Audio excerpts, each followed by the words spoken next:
हाँ फ्रेंड्स, देखो हमने पार्ट फर्स्ट के अंदर पढ़ा था सामान्य पासा के बारे में। अब हम मानक पासा के बारे में पढ़ेंगे। देखो ध्यान से समझना इसको, इसका रूल्स क्या बोलता है। अगर प्रश्न के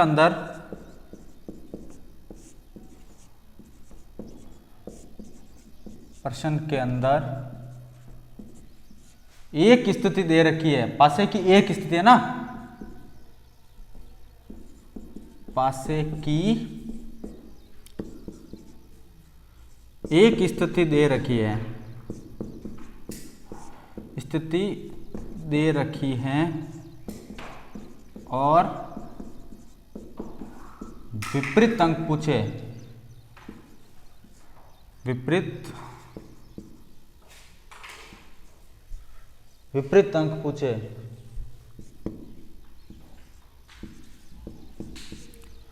है ना, तो वह मानक पासा होने की संभावना रहती है। तो वह मानक पासा होने की संभावना रहती है। देखो भाई, संभावना रहती है, आपको एक स्थिति दे रखी है, देखना समझना इसको। पहले मैं बना देता हूं पासा, उसके बाद में आप इसको अच्छे से और समझना।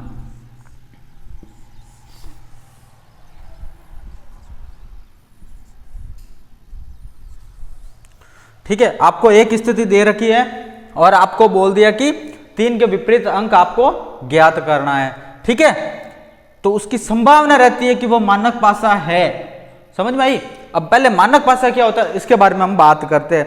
मानक पासा का मतलब होता है कि मानक पासा एक विपरीत सतह पर है ना, इसकी विपरीत सतह पर सात, मतलब विपरीत सतह पर जो अंक दे रखा है इन दोनों का योग 7 होना जरूरी होता है ना। समझ में आ गई? मानक पासा के बारे में नोट करना, मानक पासा के बारे में नोट करना। एक पासे की विपरीत सतह पर, ये पहले सर्च लिख देना, मानक पासा।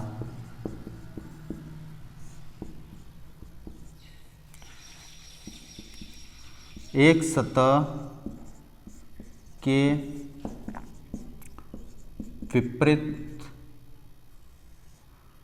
विपरीत अंक या अंकों का योग 7 होता है ना।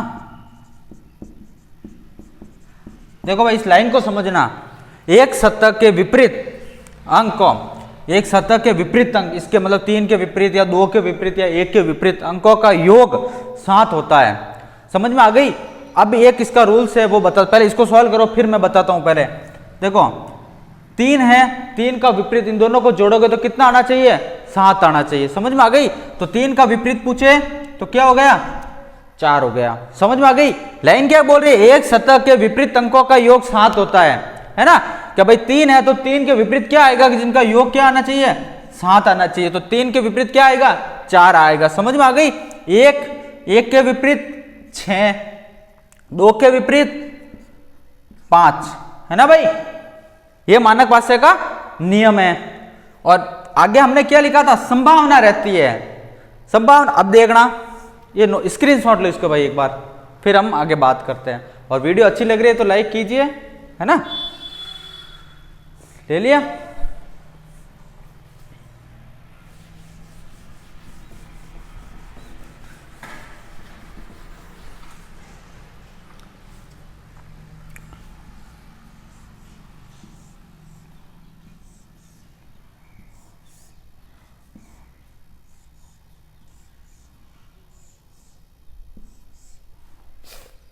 ये कुछ क्वेश्चन है, इनको आप चलो ये वो कर देते हैं ना।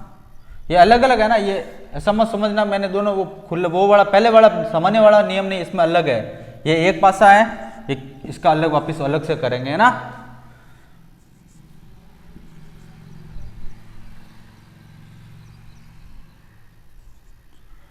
ये मानक पासा है या नहीं है इसके बारे में बात करते हैं। फिर पहले इसको देख लो एक बार। अब इसका विपरीत, 2 का विपरीत क्या हो जाएगा, 2 का विपरीत 5, 4 का विपरीत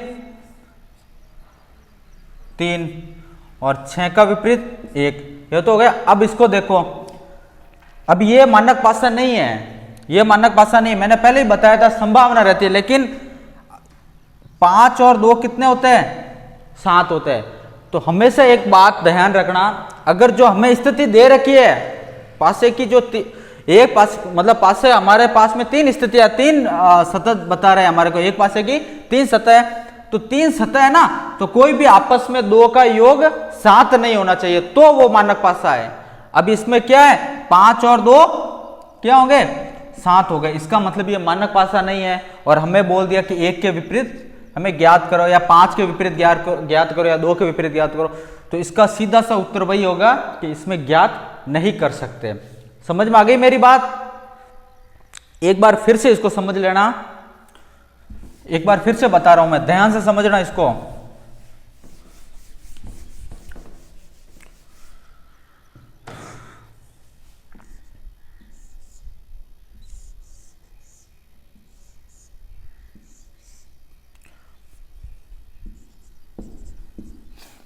देखो भाई, 4 और 3 कितने होते हैं, 7 होते हैं। और जो हमारा मानक पासा का नियम क्या था कि पास वाला कभी भी जो मतलब पास में बैठे हैं ना अंक, उनका योग 7 नहीं होना चाहिए, तो ही सामने वाले को योग करके 7 हम कर सकते हैं। इसमें कोई डाउट है क्या? तो 4 और 3 7 हो गए, इसका मतलब ये मानक पासा नहीं है, तो इसमें ज्ञात नहीं किया जा सकता। ऑप्शन के अंदर आएगा जिसमें इसमें ज्ञात नहीं किया जा सकता। अगर इस यहां पे मैं लिख दूं, अगर यहां पे मैं लिख दूं 2, तो क्या भाई ये मानक पासा है? 4 और 2 6, और 1 और 2 3, और 4 और 1 5, कोई योग 7 नहीं है, तो 4 का विपरीत क्या हो जाएगा, 3, 2 का विपरीत 5, 1 का विपरीत 6, है ना भाई? ये हो गया हमारा मानक पासा। ठीक है, नोट कर लिया हो गया होगा आपने। अब हम बात करते हैं खुले पासे के बारे में।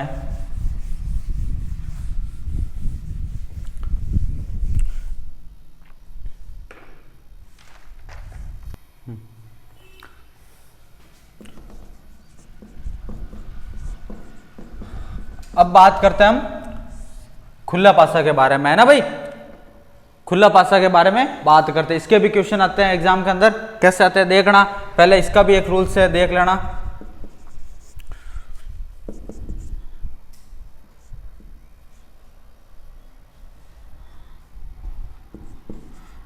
जिन 2 सतहों के अंकों, जिन 2 सतहों के अंकों में किसी भी प्रकार से परस्पर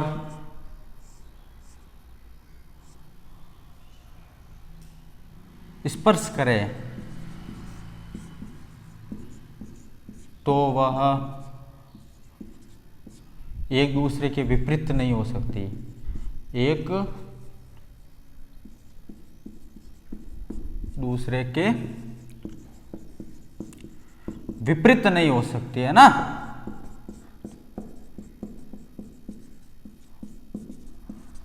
देखो भाई, पहले मैं एक खुला पासा बनाता हूं, फिर आपको मैं इस लाइन का अर्थ समझाऊंगा, ठीक है?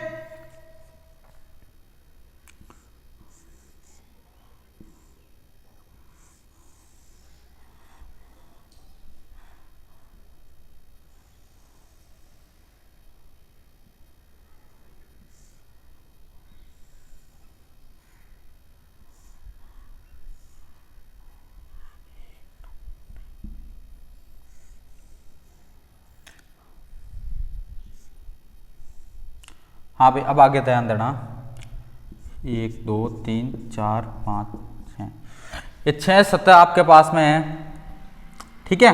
ये खुला पासा है। अब आपको इसके क्वेश्चन क्या बनेंगे, 1 का विपरीत क्या आएगा, 2 के विपरीत क्या आएगा, 3 के विपरीत क्या आएगा।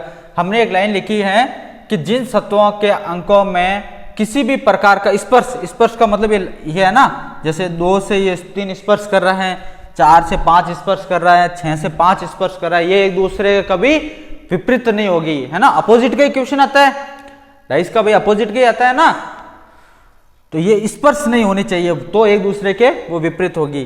तो ठीक है, देखो सबसे पहले क्या करना है, ये एक बार दे रखा है, तो इस एक का विपरीत आएगा वह ये बार वाला आएगा, ठीक है। और इसके एग्जाम्पल लेंगे, आपको और अच्छे से समझ में आएगा। फिर ये 2 है, 2 के 3 तो विपरीत होगा ही नहीं, क्योंकि ये स्पर्श कर रहा है, तो 2 के विपरीत कौन आ जाएगा, 4 आ जाएगा, ठीक है। 3 है, 3 के स्पर्श में 4 नहीं आएगा, क्योंकि स्पर्श कर रहा है, तो ये विपरीत होगा नहीं, तो कौन आ जाएगा 3 के विपरीत, 5, है ना भाई। सब मिल गए। अब पूछ दिया आपको 2 के विपरीत क्या है, 4 के विपरीत क्या है, 5 के विपरीत क्या है, समझ में आ गया।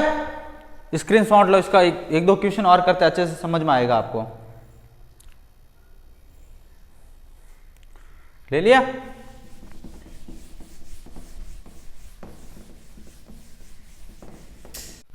हाँ, आप देखिए इधर,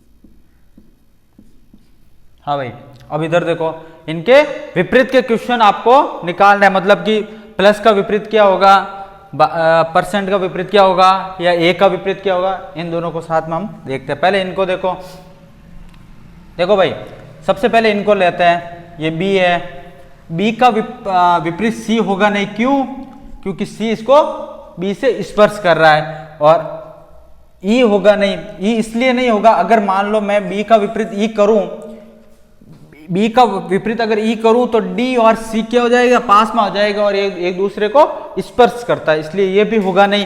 तो क्या हो जाएगा, बी का विपरीत क्या हो जाएगा, बी का विपरीत हो जाएगा डी, समझ में आई, बी का विपरीत डी। फिर सी का विपरीत ई, स्पर्श नहीं करना चाहिए ना भाई, और ए का विपरीत एफ, समझ में आ गई। अब डी का पूछे चाहे बी का पूछे, ये एक दूसरे के विपरीत है, ये दोनों एक दूसरे के विपरीत है, और ये दोनों एक दूसरे के विपरीत है, समझ में आई भाई। अब इसकी बात करते हैं, सबसे पहले इसको लेते हैं, देखना ये जो माइनस है ये इसके भाग के विपरीत नहीं आएगा, क्योंकि ये एक दूसरे को स्पर्श कर रहे हैं, और ये माइनस है, ये बराबर के विपरीत नहीं आएगा। अगर ये इस बराबर के विपरीत आएगा तो बचते कौन है, ये दोनों है, ये दोनों एक दूसरे को क्या कर रहे हैं, स्पर्श कर रहे हैं, मतलब ये भी होगा नहीं, समझ में आ गई। तो माइनस का विपरीत कौन सा हो जाएगा, माइनस का विपरीत भाग हो जाएगा, है ना भाई, समझ में सॉरी माइनस का विपरीत परसेंट हो जाएगा, समझ में आ गई। और भाग का विपरीत, भाग का विपरीत क्या हो जाएगा, बराबर, और बचा क्या है, जोड़ और गुणा, है ना भाई। किसी प्रकार का डाउट हो तो कमेंट बॉक्स में जरूर बताइएगा, ठीक है। ये आज हमने डाइस पासा के बारे में, पासा वाला टॉपिक पूरा कंप्लीट कर दिया है, ठीक है। अगर वीडियो अच्छी लगी है तो लाइक जरूर कीजिएगा और शेयर भी कीजिएगा। बहुत बहुत धन्यवाद, ऐसे ही वीडियो बनाते रहेंगे, और पेज को सब्सक्राइब जरूर कीजिएगा, ठीक है।